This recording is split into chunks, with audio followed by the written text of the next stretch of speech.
Friends, दो चीज़ों का इस्तेमाल आपके पौधों को फूलों से भर देगा। चाहे गुलाब हो, गुड़हल हो, अपराजिता, मोगरा, सभी पौधे बहुत तेज़ी से ग्रोथ करेंगे और उनमें ज़बरदस्त फ्लावरिंग होगी। बेहतरीन रिजल्ट वाली ये दोनों ही चीज़ें आपके प्लांट को बिना किसी साइड इफ़ेक्ट के ज़बरदस्त फ़ायदा पहुंचाएंगी। तो यदि आपके प्लांट की ग्रोथ रुकी हुई है, पौधे में फूल नहीं आ रहे हैं, पत्तियां पीली पड़ रही हैं या फिर एक बार फूल आकर फूल आना बंद हो गए हैं, तो इनका यूज़ आप करके देखें। आपके पौधे में आपको बहुत ही बेहतरीन रिजल्ट देखने को मिलेंगे। इसका रिजल्ट भी पहले मैं अपने प्लांट पर दिखा देती हूँ, क्योंकि आज से 15 दिन पहले इस पौधे में पूरी पत्तियां पीली पड़ चुकी थीं। कुछ पत्तियां आप देख रहे होंगे जो कि ख़राब हो रही हैं और पीली हो रही हैं। पौधा लगभग सूख गया था और इसमें कोई भी ग्रोथ नहीं हो रही थी। फूल आने की बात तो बहुत दूर थी, लेकिन अभी आप देख रहे होंगे पौधे में नई ग्रोथ हो रही है और इसमें देखिए कलियां बन रही हैं और फ्लावरिंग भी हो रही है। अभी ये फूल पूरी तरह से नहीं खिला है, कली का साइज़ ही आप देखें, और खिलने के बाद फूल बहुत बड़े आकार में खिलता है। तो जो चीज़ें मैंने अपने इस प्लांट पर इस्तेमाल करी थी और किस तरह से मैंने इसकी देखभाल करी थी, वो मैं आपको आज की वीडियो में बताने वाली हूँ। पूरे वीडियो में मेरे साथ बने रहें। एक महत्वपूर्ण जानकारी के साथ साथ पौधे के लिए अभी फरवरी के महीने में खास फर्टिलाइज़र जो इस समय प्लांट को देना बहुत ज़रूरी है। तो सबसे पहले आपको अपने जितने भी फूलों वाले पौधे हैं उनको सनलाइट में रखना है। अभी गर्मियों की शुरुआत है, फरवरी का महीना चल रहा है।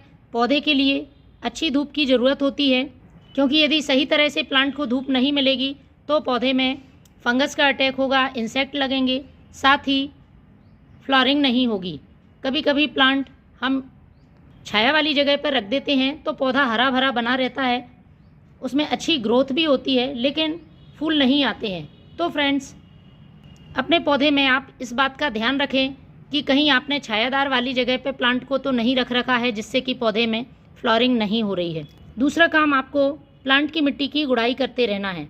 मिट्टी में किसी तरह का खरपतवार, कचरा सभी आप हटा लें और गमले की मिट्टी को अच्छी तरह से उलट पुलट कर लें। इसका फ़ायदा सबसे बड़ा है, प्लांट की जड़ों तक पर्याप्त मात्रा में हवा पहुंचती है, जड़ें मजबूती से विकास करती हैं और हम जो भी फर्टिलाइज़र देते हैं उसे बहुत जल्दी अवशोषित कर लेती हैं। तो पौधे पर इसका बहुत जल्दी हमें रिजल्ट देखने को मिलता है। दूसरा काम, जब हम गुड़ाई करते हैं, मिट्टी को उलट पुलट करते हैं तो खरपतवार अपने आप ही खत्म हो जाते हैं।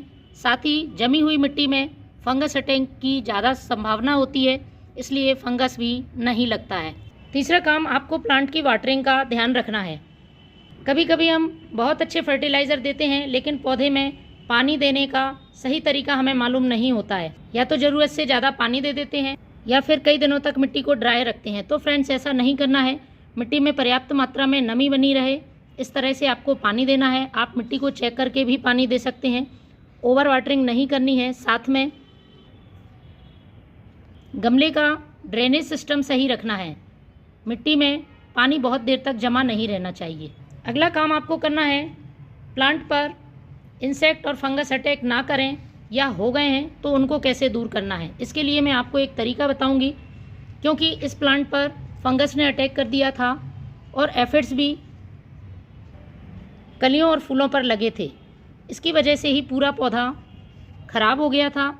तो मैं आपको एक स्प्रे बताने वाली हूँ जो कि ऑर्गेनिक है, प्लांट पर किसी तरह का कोई साइड इफ़ेक्ट नहीं करता है। चाहे हेल्दी प्लांट हो या इन्फेक्टेड प्लांट, आपको 15 से 20 दिन में इसका एक बार स्प्रे ज़रूर करना है। उसके पहले यदि आपके प्लांट में फूल खिल चुके हैं और सूख गए हैं तो आपको इस तरह से कट कर लेने हैं, जिससे कि साइड से ग्रोथ शुरू होगी और नई ग्रोथ पर ही पौधा कलियाँ बनाएगा। तो मेरे प्लांट की मैं पहले ही प्रूनिंग कर चुकी हूँ, आप देख रहे होंगे, तभी इसमें ये नई ग्रोथ स्टार्ट हो गई है। तो पौधे को इंसेक्ट और फंगस से फ्री रखने का सबसे अच्छा तरीका है नीम ऑयल का स्प्रे। आपको वाटर सॉल्युबल नीम ऑयल ले लेना है जो कि पानी में आसानी से घुल जाता है। यदि नहीं है तो आप सादा नीम ऑयल भी ले सकते हैं और साथ में 3 से 4 बूंदें किसी भी शैम्पू या डिश वॉश की यूज़ कर सकते हैं। और 1 लीटर पानी में आपको लगभग 3 से 4 ml ये नीम ऑयल डाल देना है। इसे अच्छी तरह से आप मिक्स कर लें। इसके बाद स्प्रे बॉटल में भर के आपको अच्छी तरह से स्प्रे करना है। फ्रेंड्स, मैंने 15 से 20 दिन पहले ये सारे काम इस प्लांट पर किए थे और आज मैं फिर से कर रही हूँ, क्योंकि इसमें बहुत ज़्यादा फंगस अटैक था। तो ये फंगस दोबारा से ना आ जाए, इसलिए हमें 15 से 20 दिन के अंतराल में इसमें फिर से यही काम करना है। अच्छी तरह से नीम ऑयल का स्प्रे करने के बाद अब हमें इसमें फर्टिलाइज़र यूज़ करने होंगे, क्योंकि पौधे को पोषक तत्व देना भी ज़रूरी है, तभी पौधा अच्छी तरह से ग्रोथ कर पाएगा। इस समय फरवरी के महीने में जो पौधों के लिए सबसे उपयोगी फर्टिलाइज़र है वो है ये प्याज के छिलके और चाय पत्ती का फर्टिलाइज़र। ये एक लिक्विड फर्टिलाइज़र है, पौधे पर बहुत तेज़ी से असर करता है। दोनों का पौधे के लिए क्या फ़ायदा है वो मैं आपको बता देती हूँ। ये जो प्याज के छिलके हैं पोटेशियम से भरपूर होते हैं। प्लांट में यदि फूल नहीं आ रहे हैं, कलियाँ नहीं बन रही हैं, तो आपको इसका फर्टिलाइज़र अपने प्लांट में ज़रूर डालना चाहिए। साथ में मैंने लिया है इसमें चाय पत्ती को। तो चाय पत्ती प्लांट की सॉइल को एसिडिक करने का काम करती है।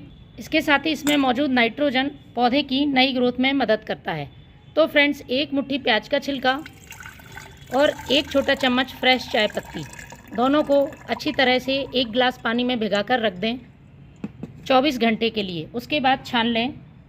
जितना भाग आप फर्टिलाइज़र का ले रहे हैं उसका 2 से 3 गुना आप सादा पानी मिला लें और प्लांट की मिट्टी में पॉट की साइज़ के हिसाब से डालें।